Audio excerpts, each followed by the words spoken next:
Menurut Handoko dan Fajarianti tahun 2013, fotosintesis merupakan suatu proses penambatan zat karbon dari udara yang akan diubah menjadi senyawa organik dan akan menghasilkan energi untuk pertumbuhan tanaman hijau. Menurut Yustiningsih tahun 2019, cahaya matahari merupakan energi utama dalam proses fotosintesis. Cahaya matahari diperlukan untuk menjalankan dua tahap reaksi fotosintesis, yaitu reaksi terang dan reaksi gelap atau siklus Calvin.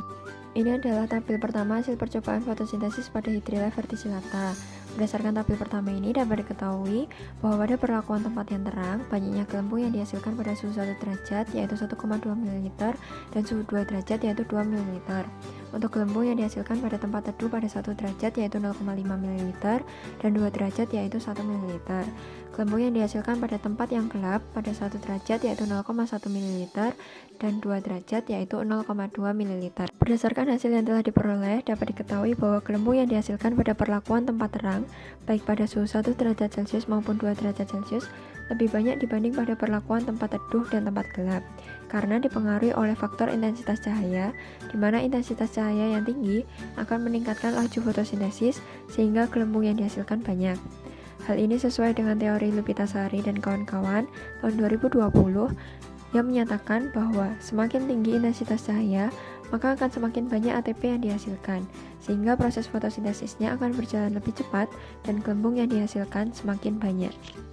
Gelembung yang dihasilkan pada perlakuan tempat teduh, baik pada suhu 1 derajat maupun 2 derajat Celcius, lebih sedikit dibandingkan pada tempat terang karena intensitas cahaya yang tersedia sedikit, yang menyebabkan fotosintesis berjalan tidak sebaik di tempat yang terang.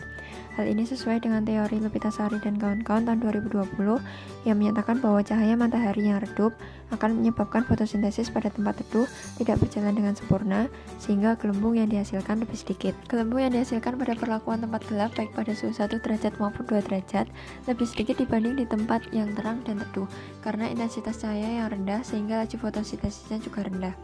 Hal ini sesuai dengan teori Lopitasari dan kawan-kawan tahun 2020 yang menyatakan bahwa ketika intensitas cahayanya rendah, maka ATP yang terbentuk akan semakin rendah sehingga laju fotosintesisnya akan semakin lambat dan akhirnya gelembung yang dihasilkan semakin sedikit. Gelembung yang dihasilkan pada ketiga perlakuan untuk suhu 2 derajat lebih tinggi dibanding suhu 1 derajat yang disebabkan oleh adanya peningkatan suhu akan meningkatkan laju fotosintesis tanaman. Hal ini sesuai dengan teori Lopitasari dan kawan-kawan tahun 2020 yang menyatakan bahwa jumlah gelembung mengalami peningkatan karena terjadinya peningkatan suhu yang menyebabkan ATP yang dihasilkan lebih banyak sehingga laju fotosintesis tanaman akan meningkat pula. Menurut Perkasa dan kawan-kawan tahun 2017, tanaman dibedakan menjadi 3 golongan berdasarkan perbedaan fiksasi CO2, yaitu tanaman C3, C4, dan CAM.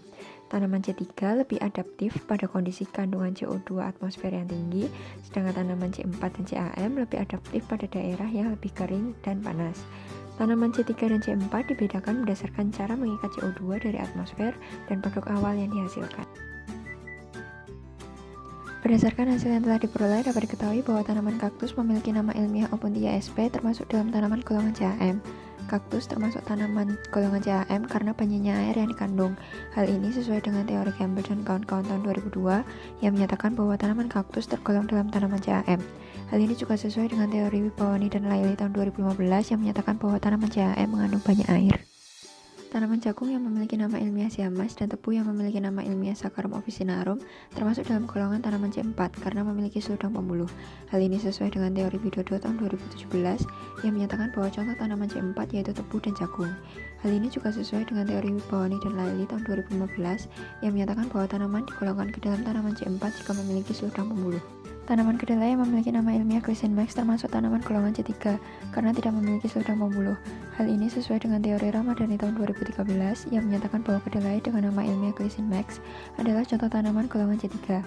Hal ini juga sesuai dengan teori Wibawani dan Laili tahun 2015 yang menyatakan bahwa tanaman digolongkan ke dalam tanaman C3 jika tidak memiliki seludang pembuluh.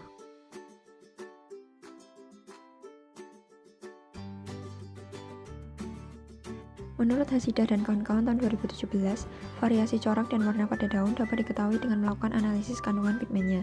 Perbedaan corak dan warna pada daun disebabkan oleh kandungan pigmen klorofil, antosianin, dan karotenoid di jaringan daun. Warna dan corak daun yang bervariasi akan menyebabkan struktur anatomis setiap daunnya juga berbeda. Berdasarkan tabel 3, dapat diketahui bahwa daun dari tanaman kembang sepatu dengan nama ilmiah Hibiscus rusa sinensis berwarna hijau yang disebabkan karena adanya pigmen klorofil. Hal ini sesuai dengan teori Kogaho dan kawan-kawan tahun 2016 yang menyatakan bahwa warna hijau pada daun tanaman disebabkan adanya pigmen klorofil yang memberikan warna hijau.